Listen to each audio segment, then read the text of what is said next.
of Chattanooga. We have a quorum and the meeting has been properly advertised, correct? Yes, sir. Okay. The first order of business is to approve the minutes of the previous meeting, which was January 27th. I think they have been sent to you, and they're probably in the packet too, aren't they? Yes, they are. Chair would entertain a motion. So moved. Is there a second? Second. Discussion, comments, questions, suggestions, criticisms? I'm running out of options for you.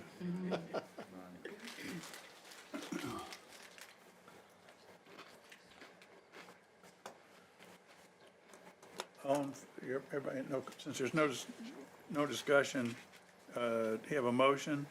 Is there, all in favor of the motion, please say aye. Aye. Opposed, like sign. Seeing none, the minutes are approved. Is there anyone that wishes to address the board before we start? We always allow individuals 3 minutes and have anybody speak up. Okay. Seeing none, we're driving right through our agenda. We have a TEFRA hearing on the Standard Runyon Venture LP bond issuance. It's a resolution of the Health Education Housing Facilities Board of the City of Chattanooga, Tennessee, relating to issuance of multifamily housing revenue bonds for an amount not to exceed $38 million to provide financing to Standard Runyon Venture LP for the acquisition, construction, and equipping of a multifamily housing facility for low and moderate income citizens to be located on 819 Runyon Drive. And so Chair would entertain a motion for discussion purposes. So moved. You have a second? Second. Okay, have a motion and a second. Before we start discussion, I'd ask council if they would give us just a brief overview on what a TEFRA hearing is, what we're doing, and the expected outcome. Yes, sir. So TEFRA is an acronym here by the federal government for the Tax Equity and Fiscal Responsibility Act of 1982, and it allows certain tax requirements and considerations to tax advantaged bonds that might be issued by a governmental agency. The TEFRA notice is required to be published in the paper at least 7 days before a TEFRA hearing in a newspaper of general circulation, and I think in this case, Maria, that has been accomplished, correct? Yes, sir. Okay, so that notice went out 7 days before this to occur that. And in this opportunity, we will have an opportunity to hear from the Standard Runyon Venture or Mr. Mamontov, their folks here regarding this bond issuance. And they'll tell you a little bit about how this process will go, and it's an opportunity for the public, if they have any questions, to be able to bring those in during this meeting. So that's what we got. And so we will approve this, correct or not? Well, you will approve it after you've heard the entire presentation. But after the presentation, we give an up or down on whether we think it should go forward. That's Correct. the purpose of it. Yes, sir. And then it also provides the community an opportunity to speak on it as well. Correct. Yes, sir. Okay. You want to, yes, sir. Which one? You want me to? Yeah, I think it'd be great to give an overview of what it is. Yeah. And this is only involved in the issuance of bonds by this Right. board on there as Correct. well. This is not a pilot, it's not TIF, this is the issuance of bonds, and the bonds, as he will tell you, is $38 million worth of bonds. Okay. Phil did a great job explaining it. I'm Mark Mamontov with Bass Green Sims. My partner Jay has been down here a lot. He's much better looking than I am, and so we've been sending him. So I asked to come down because I had some meetings with the city today anyway. And this is Tommy Atley. Tommy, y'all got to be nice to Tommy. I know you would be anyway, but Tommy's from California, where Standard is headquartered. They have over 27,000 apartment units in 22 states, and Tommy's getting married on Saturday. And he, So we hear. but he flew all the way up. He's getting married in Florida, so he was on the East Coast. So he flew up today just for this meeting. So and his bride to be said he had to get back tonight. And so Tommy will tell you a little bit about the project. I just want to not add just a slight amount to what Phil said. Just why do we come to you guys twice? So this is a preliminary resolution. This is not the bond asking you to approve the bond documents, as Phil was saying. And we come twice because what they do to make these projects financeable is they seek low-income housing tax credits from the state of Tennessee. The state of Tennessee requires the local issuer to do two things before you can apply. You have to hold a TEFRA hearing, as Phil explained what that is, and you have to adopt a preliminary bond resolution. So that's why Jay or I come running to you guys every time Hanako and Nicole say, hey, we got a project in Chattanooga that involves low-income housing tax credits. And they say, who's the bond lawyer down there? And often Phil and Maria are nice and send them our way. This case, not only did Phil and Maria, but they work nationwide with a law firm that is really well known, that we work with a lot in the affordable housing industry, and they're the most common underwriters counsel for bond issuers, underwriters in the country, and so they referred them as well toward us. And so I just met Tommy as I walked in the door, so we're now best buds, but he can tell you a little bit more about the project. But as you know, do want to emphasize this is a senior project. A lot of low-income housing projects are family-oriented. This is for senior citizens and disabled persons. It's essentially at the foot of Signal Mountain, in that where Chattanooga sort of sticks out there along next to Red Bank, between Signal Mountain and Red Bank is where this is located. Tommy, you want to tell me a little bit more about the project? Sure, definitely. Thank you, Mark. Sure. But thank you all for having me today and for considering our resolution. Our project is 200 units. It's going to be approximately 80% one-bedroom units and 20% two-bedroom units. And like Mark said, it's going to be restricted to seniors and people with disabilities. So the age restriction is 62 years and older. And the reason that we're conceiving of a project of this style is in conversations with Hanukkah and Nicole at the city. We've learned that Chattanooga has a dearth of one and two bedroom units and a dearth of affordable housing options for older people. So we're trying to tailor something that meets the city's needs and located in an area that is, zoned for affordable housing already, and will be able to be constructed relatively quickly. If we receive the tax credit allocation from the state, we hope to begin construction in the fourth quarter of this year and deliver a completed project at the end of 2027, which maybe sounds like a far way away, but in construction timelines, that's pretty quick in my book. The affordability for this project is 60% area median income restricted, which means that people making 60% of the area median income will be eligible, and the way that they get on the list is they apply with the management on site, and if they can demonstrate that they meet the income requirements, then they'll be shown units and can pick out a unit to lease. The project is expected to have, standard modern amenities that you would see in any new build apartment. So we're thinking of modern appliances, wood laminate flooring, quartz countertops, things of that nature. So it's going to be a nice quality product. We'll have an on-site management team there with a leasing agent and manager to make sure that the property is maintained and kept up well. And amenities such as like a clubhouse, fitness room, outdoor picnic areas to encourage socialization, fitness, activity. It's also well located near grocery stores. I think there's a Aldi, Food City, and a Walmart right there, right off of Signal Mountain Road on 127.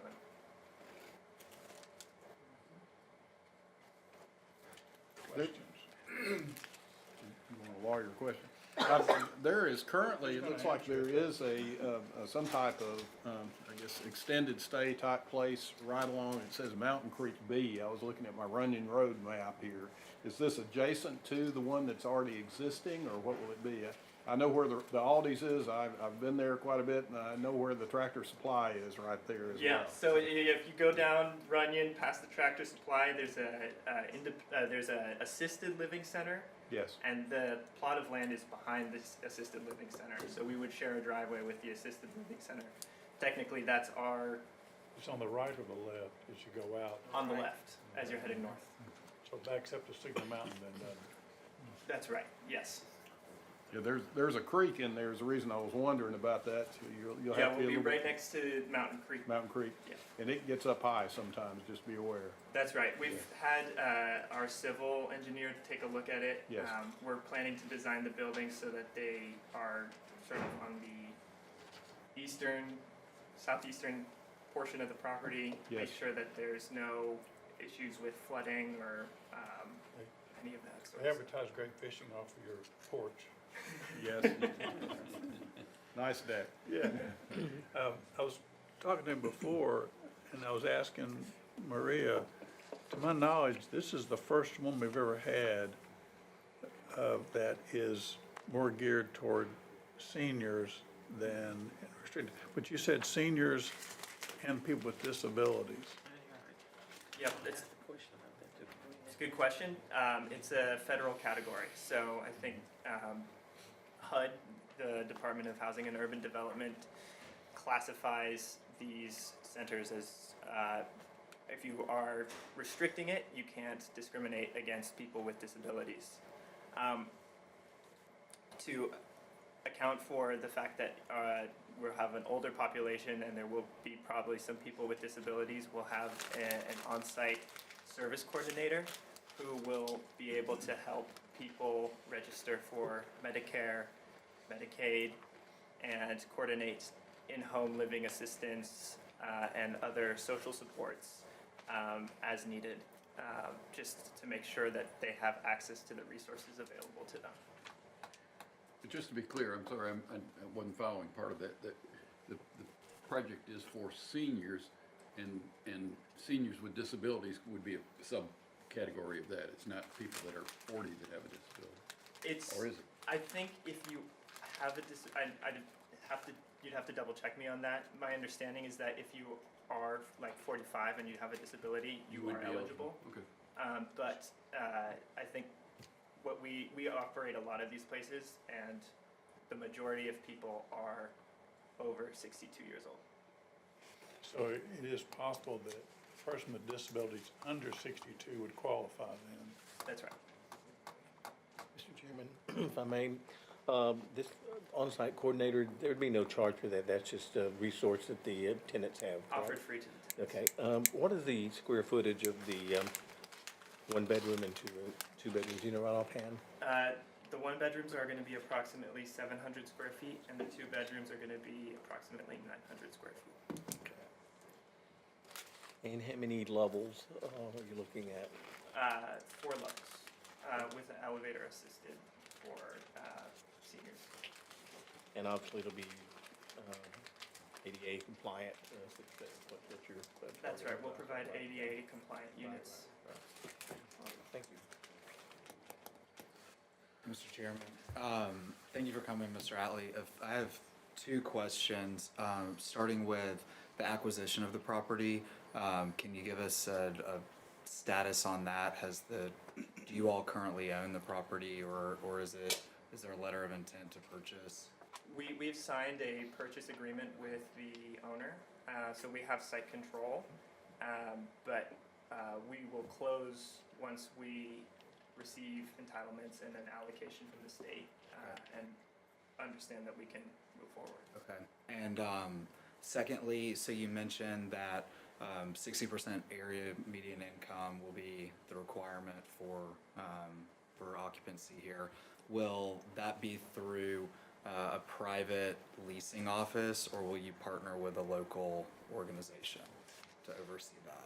So we have a long-term partnership with a management company called Apartment Management Consultants.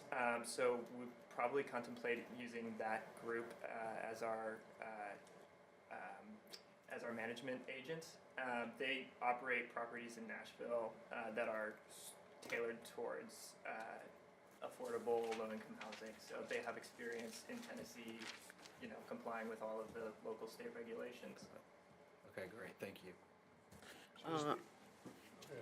Out of these disabled bed, how many total will you have? I mean, I know you got 81 bedroom and 22 bedrooms, right? Is that correct? So 80%. So we're going to plan on having 100. It's going to be a 200 unit project. We're planning on 160 one bedrooms and 40 two bedrooms. Okay, and how many of those will be dedicated for disabled? We don't have like a certain percentage dedicated, but are you saying like built to be ADA compliant or dedicated for the tenants? Well, if you got 200 beds and you only got 4 units for disabled, that's kind of not an equal number or a sustainable number to help some of the disabled. We want to at least see a amount that would help the situation. Definitely. We don't want all just the elderly. I know we do need elder care homes, but we need disabled too. So if you're coming in here and you're saying you're using seniors and disabled, how many disabled facility or beds will you have? So we can't like apportion like say like 30% of the units are going to be reserved for disabled. We're keeping it a broad category to make sure that we keep it, but every unit will be designed so that if someone is disabled, they can rent that unit. So all of the units are going to be built so that you can wheel a wheelchair in. A disabled could stay in any of the rooms. That's Basically the- what you're saying. So you don't have them specified for certain. Yeah. group space. Can I help him out just a little bit? So if you take Section 8 vouchers of this type that they will use for, a lot of these folks are gonna make like 20% of the income. The way they pay their rent is through Right. Section 8 vouchers.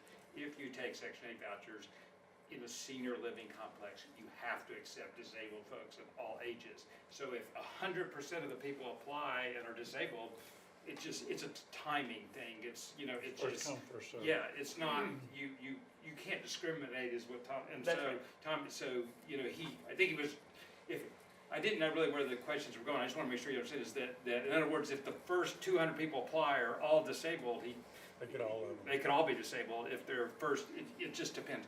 My experience with very similar projects across the state is often 10 to 20% end up being disabled. Yeah, I think. And that's basically what I wanted to know, Yeah. because Yeah. usually the other projects come to us, they Well- automatically tell us how many beds are gonna be Yes. designed for Yeah, the because like disabled. when a pilot, they Right. reserve so many. And so Right. She's coming from a point of reference that they know that of 100 units, so many of them are for this designation. What you're saying is the building is 100% for that designation. That way it's seniors and disabilities. So Yes. if you have 100% seniors or 100% disabilities, they're not reserving a certain number for one particular group. They're all the same, they're Yeah. all gonna be They're all considered the ADA same. eligible, they're all, Right. yes, everything. Yeah, thank you for explaining. Yes, Yes. that's the intention. We're gonna design it that way. And like you said, Mark, our experience has proven to be that around 10 to 20% of the units in our properties end up going towards people with disabilities. Okay, and who is gonna make the decision, who's gonna be, you said your company that you all use or will be making it on a first come, first served basis? Usually it's a For first come, first applications? served basis for Okay. the applications. We have something which is called an affordable housing marketing plan, so we try to get the word out when the property opens up for leasing to let people who would be eligible know that these units are available. And it's usually targeted through ads online, local radio stations, TV, community support groups, things of that nature. Okay. Mr. Chairman, as a result of the being compliant in this area, does that impact your parking? I mean, are you, how will parking be handled? The parking is going to have the necessary number of ADA stalls for a project of this type. I think part of it is helped by the fact that as a senior, as a property oriented towards seniors, you don't need to provide as much normal parking because they're less mobile in terms of. Okay, thank you. Mr. Chairman, I have a question. What's the other criteria outside of just filling out the application? You need to show your proof of income. If you're disabled, you need to show proof of disability from a doctor. If you are providing a Section 8 voucher, then you need to provide the Section 8 voucher. That's it. So I'm just trying to figure out, if you got 250 over 200, how do you make the it's just whoever got in first? Like, how do you distinguish? First come, first served. First come, first serve. Okay. Okay. What about, like, I guess, it doesn't sound like you said that you don't have anything when it comes to if they're disabled all or if they're all elderly. What about any, like, what types of people, race, any ethnicity? Do we have anything regarding that or no? So, part of the affirmatively furthering fair housing marketing plan that the Department of Urban Development has us fill out is it accounts for what needs different demographics may have for housing, and if it determines that there is a need in a certain demographic, like if there's a large population of Latinos who are disabled, then we can work to market the project on a Latino radio station, something like that. So it sort of accounts for that. You can, but will you? We will. Okay. Will any of They're this be also- affected? I'm sorry. All of this is state funds, right? Is this State and federal. state and federal? So will this be affected by what's going on in Washington now? We are monitoring that closely.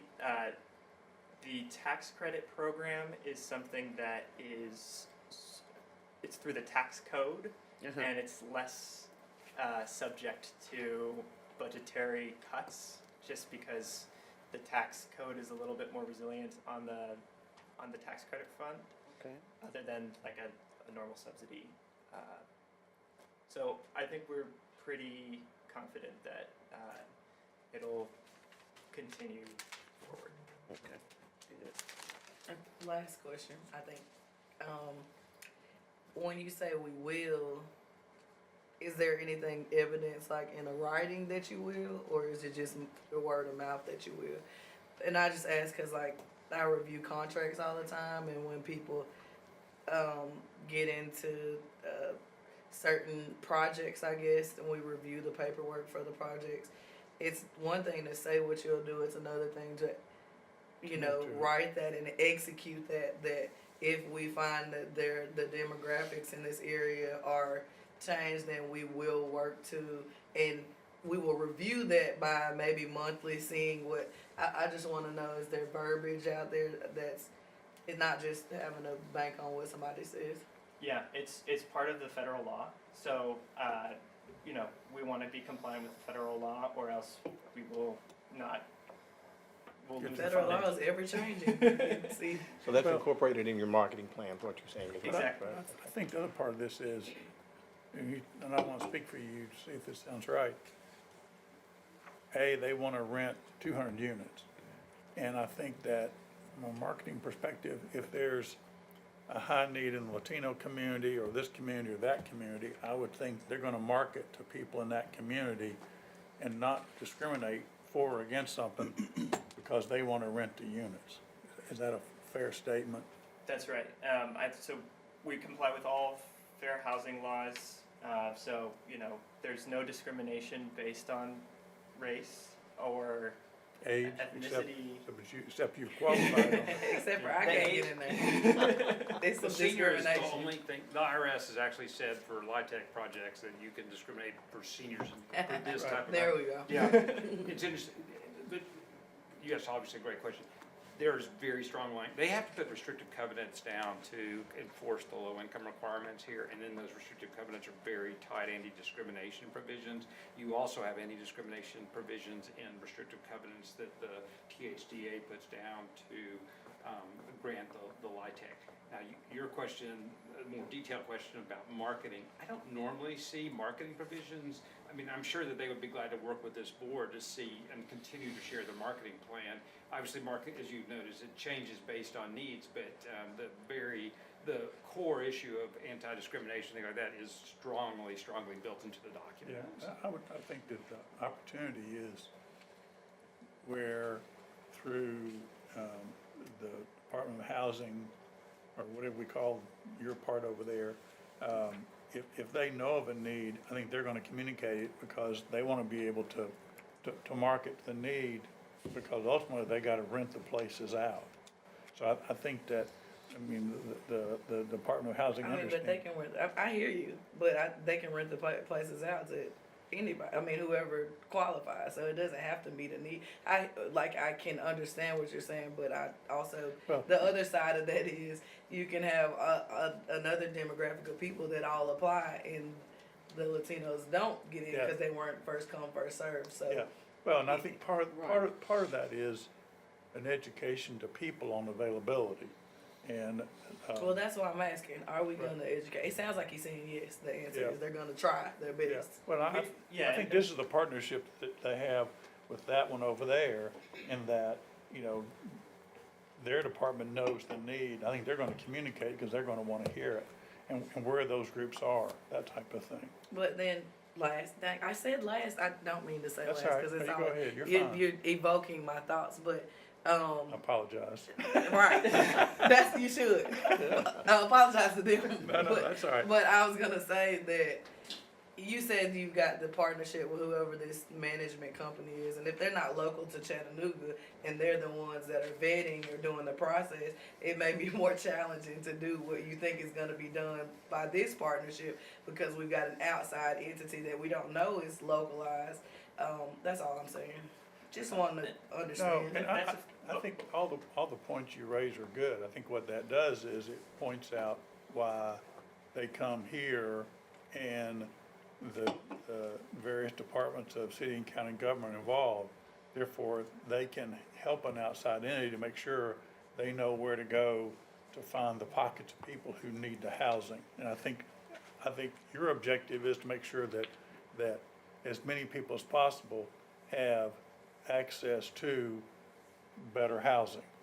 And I think we all agree with you, and I think that's where the partnership with city and county government can help them know who the entities are, or where the individuals are, where the organizations are. Like, I work with our Hispanic population, the church I work with, you know, a lot of them need housing, so it's knowing who those people are, where they are, which is what I think the city and county know best, so. And we are national in scope, and our management agency is national in scope as well. But one thing that we try to do, and I think we've had a lot of success with, is work locally with the state and sometimes county government in terms of trying to make sure that we are meeting their needs in terms of providing housing to the people they think need it most acutely. I would also say, I agree with the chairman that in many ways, it's incumbent upon this board and in fact the city to let the population know of resources and availabilities that could possibly impact them. So, and what I'm hearing from you guys, you are very much all about that. You're gonna provide the marketing plan early on with this board and to the resources, as the chairman said, for the city and county. So hopefully, those things coupled together, the word will get out evenly dispersed throughout the media to all the communities that would probably be in need for that. Also emphasize that this is the first bite at the apple. These are great questions. You have even more time to think about it. I know you aren't want to see affordable housing in your community, because they need tax allocation to get this project successful. That's why we're here this month, is because the state opens it up here in March. We are getting overwhelmed with requests statewide, or that we're aware of, and because everyone is worried about the issue, our low-income housing tax credit is gonna survive another round of tax reform. I mean, if you look at the House committee, to give you a little bit more detail, they basically are axing every project. They're gonna axe taxes and bonds totally, so I'm glad I turned 65, because then I will not have anything to do anyway. And so, if they did that, do we think that they're gonna totally axe this project? Particularly given the real estate development nature of our president and the folks around him. This is sort of that core sort of public-private partnership that seems to be something Congress really has bought into on a bipartisan basis over the years. So I'm really hopeful that the LIHTC program will continue, but this is again the preliminary to even let them have a opportunity to be in the race in March to try to get allocation for this project. And then we will be coming back to you all where you'll have opportunity to, if they succeed, approve the bond issue. They probably will be working with Hanukkah and then to come to you all with a pilot, because a lot of these deals need a pilot to be financially successful. That goes to a lot of your questions. What conditions can you have for the pilot? Your points are a great one. You may want to we want to see the marketing plan, for example. Those are the things that they can come back to you with at that time. I have one other question. Okay? Now, to come in and apply for one of these apartments, only one person can come. You can't have a person come in to represent a group and apply at a time, can you? No, I think you have to come in one at a time. Could you, person at a I would really like to know. Yeah. I'm positive that the answer to your question is yes, because you have to fill out an income form. Well, and I know, Yes, you and I can. understand, Yeah. I'm in real estate too, I Yeah. own several real estate properties, and Yeah. I know that has happened to me, Yes. so I was wondering, Yes. is there any chance that, say, some religious group, any group, come in and they got several of their elderly people in their Yes. church or community members, and they want to come sign them up?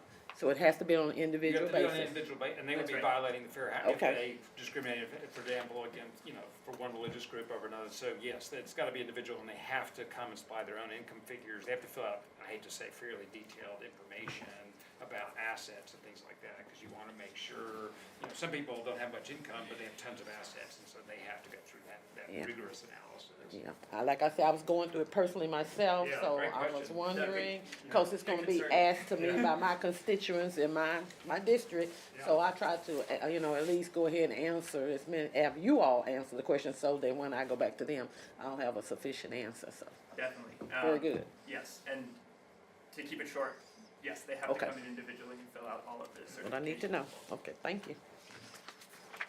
Yes, sir. Trying to keep it as short as possible. This is a preliminary bond resolution, but one of the things that is involved, in addition to what you read on the caption on here, is that this, you would be finding today that this will improve the quality and availability of housing and contribute to the general welfare of the citizens. That's what you'd be voting on.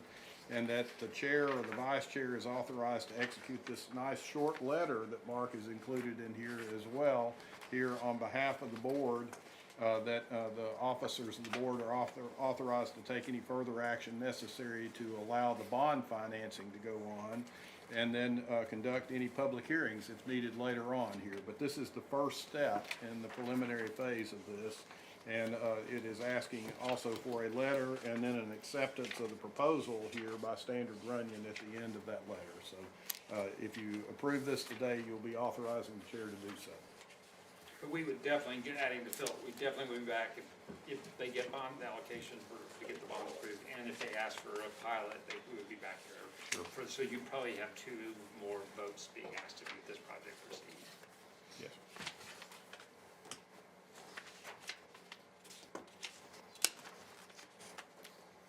Any other questions, comments? I think we've vetted that one pretty thoroughly, didn't we? Yes, sir. We Wanted to don't make want to sure. have one more? Ha ha. I appreciate what you do. We have a motion and a second. All in favor of the resolution, please say aye. Aye. Opposed, like sign. Seeing none, resolution passes. Thank you all very much. Thank you. I noticed, Another letter. well, there's one in here on. I don't think we have your on- letter. On the Tivoli. Yes. Do we need to do anything with that? No, the one on the Tivoli, I thought that one, that's the one on the standard Grunion, but the letter itself is one that I prepared. I just at saw least- this. Yes. Okay, so we're good then. We don't have any other, Well, Wayne Crop is asking us on behalf of the Health and Ed Board in connection with that letter is just giving us notification of there is a remediation of part of the property. And the reason they're doing this is because this is subject to a pilot on a portion of that property that is involved for the Tivoli Foundation. And they're giving us notification that, as you will receive from many other places on here, that there are properties in the downtown city that are subject to brownfield remediation. And whenever that goes on, because there may be foundry sand, there may be metals, there may be all sorts of things in the ground, since the city of Chattanooga has been here since 1839, and there's been a whole lot of development going on in those areas. The folks at TDEC are wanting to let us know that there is a voluntary party in this case, which is this group, the Tivoli Foundation, that is involved, and that we own this property because of the pilot that is involved in this process during that term, and they have the responsibility during the lease. So they're just letting you know that they have determined that there has been past commercial or industrial activities there, that there may be soil, gas, groundwater, or water quality samples that need to be taken, and that because we are the owner, we would have potentially some responsibility. We also, in our lease, put all that responsibility off on the leaseholder, which is the Tivoli Foundation. so do we require them to do like a phase 1 or a phase 2 environmental? They have at least complied with what Mr. Keith has told them to do at this point in time, and that's the reason you're getting this letter from Baker Donaldson. But I put it in for informational purposes, because you'll probably be seeing more and more of these with the development going on for manufacturing areas here in the Especially city. out- yep, Yes, okay. West End definitely. Yep. Yes. Okay, all right. So they're just notifying us that they're doing this, when they don't need to take any action then? No, no action at Okay, this time. all right. But that may have some effect on housing development here as you're going in areas that have been majorly manufacturing for years and Right. years, and there may be some limitations on how the housing can go into those areas. Yep, okay, yeah. So that's where y'all get into it as the Health and Ed Board. Okay. Yes, Right. yes. Any questions on that for you all, from you all? Okay. Any other business?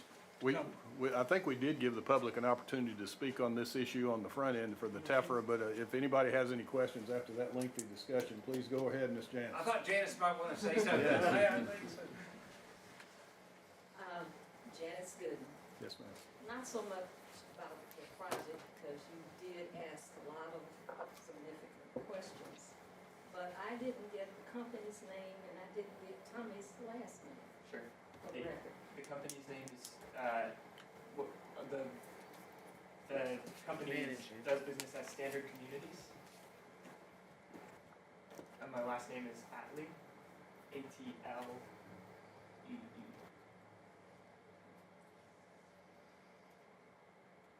Thank you. You've now had public input. Yes. Thank you. I will sleep much better tonight knowing that Janice asked a question. Between Janice and Danica, I know I'm in good shape, so. Anybody else have any other questions or comments or anything? All right, seeing none, Chair would entertain a motion for adjournment. So moved. Second, all in favor? Before we leave, next meeting, and do we have anything on the agenda right now? No, sir. It's March 17th. Okay, so, if we don't have any business, then we will not meet, and we'll let you know, what, a week ahead of time, 10 days out, something like that? Yes. Okay, but at least right now, we don't have anything, so you can put that on the calendar with a question mark, and we'll loop you in. There's a little thing like a city election between now and March the 17th too, so just be aware of that. You think that's gonna change the outcome of us meeting? No, sir. I don't think it will